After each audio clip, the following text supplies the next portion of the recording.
Chapter 19. And it came to pass in those days, when there was no king in Israel, that there was a certain Levite sojourning on the side of Mount Ephraim, who took to him a concubine out of Bethlehemjudah. And his concubine played the whore against him, and went away from him unto her father's house to Bethlehemjudah, and was there 4 whole months. And her husband arose, and went after her, to speak friendly unto her, and to bring her again, having his servant with him, and a couple of asses. And she brought him into her father's house. And when the father of the damsel saw him, he rejoiced to meet him. And his father-in-law, the damsel's father, retained him. And he abode with him 3 days. So they did eat and drink, and lodged there.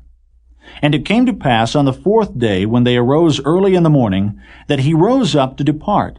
And the damsel's father said unto his son-in-law, Comfort thine heart with a morsel of bread, and afterward go your way.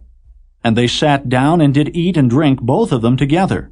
For the damsel's father had said unto the man, Be content, I pray thee, and tarry all night, and let thine heart be merry. And when the man rose up to depart, his father-in-law urged him. Therefore he lodged there again. And he arose early in the morning of the 5th day to depart. And the damsel's father said, Comfort thine heart, I pray thee. And they tarried until afternoon, and they did eat, both of them. And when the man rose up to depart, he and his concubine, and his servant, his father-in-law, the damsel's father, said unto him, Behold, now the day draweth toward evening. I pray you, tarry all night. Behold, the day groweth to an end. Lodge here, that thine heart may be merry, and tomorrow get you early on your way, that thou mayest go home. But the man would not tarry that night, but he rose up and departed, and came over against Jebus, which is Jerusalem. And there were with him 2 asses saddled. His concubine also was with him. And when they were by Jebus, the day was far spent. And the servant said unto his master, Come, I pray thee, and let us turn into this city of the Jebusites, and lodge in it. And his master said unto him, We will not turn aside hither into the city of a stranger, that is not of the children of Israel. We will pass over to Gibeah. And he said unto his servant, Come, and let us draw near to one of these places to lodge all night, in Gibeah or in Ramah. And they passed on and went their way. And the sun went down upon them, when they were by Gibeah, which belongeth to Benjamin. And they turned aside thither to go in, and to lodge in Gibeah. And when he went in, he sat him down in a street of the city, for there was no man that took them into his house to lodging. And behold, there came an old man from his work out of the field at even, which was also of Mount Ephraim. And he sojourned in Gibeah, but the men of the place were Benjamites. And when he had lifted up his eyes, he saw a wayfaring man in the street of the city.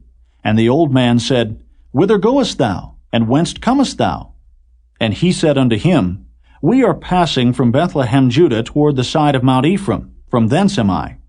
And I went to Bethlehemjudah, but I am now going to the house of the Lord. And there is no man that receiveth me to house. Yet there is both straw and provender for our asses, and there is bread and wine also for me and for thy handmaid, and for the young man which is with thy servants. There is no want of anything. And the old man said, Peace be with thee. Howsoever, let all thy wants lie upon me, only lodge not in the street. So he brought him into his house, and gave provender unto the asses. And they washed their feet, and did eat and drink. Now as they were making their hearts merry, behold, the men of the city, certain sons of Belial, beset the house round about, and beat at the door, and spake to the master of the house, the old man, saying, Bring forth the man that came into thine house, that we may know him. And the man, the master of the house, went out unto them, and said unto them, Nay, my brethren, nay, I pray you, do not so wickedly. Seeing that this man is come into mine house, do not this folly. Behold, here is my daughter, a maiden, and his concubine. Them I will bring out now, and humble ye them, and do with them what seemeth good unto you. But unto this man do not so vile a thing. But the men would not hearken to him. So the man took his concubine, and brought her forth unto them. And they knew her, and abused her all the night until the morning. And when the day began to spring, they let her go. Then came the woman in the dawning of the day, and fell down at the door of the man's house where her lord was, till it was light. And her lord rose up in the morning, and opened the doors of the house, and went out to go his way. And behold, the woman, his concubine, was fallen down at the door of the house, and her hands were upon the threshold. And he said unto her, Up, and let us be going. But none answered. Then the man took her up upon an ass, and the man rose up, and gat him unto his place. And when he was come into his house, he took a knife, and laid hold on his concubine, and divided her, together with her bones, into 12 pieces, and sent her into all the coasts of Israel.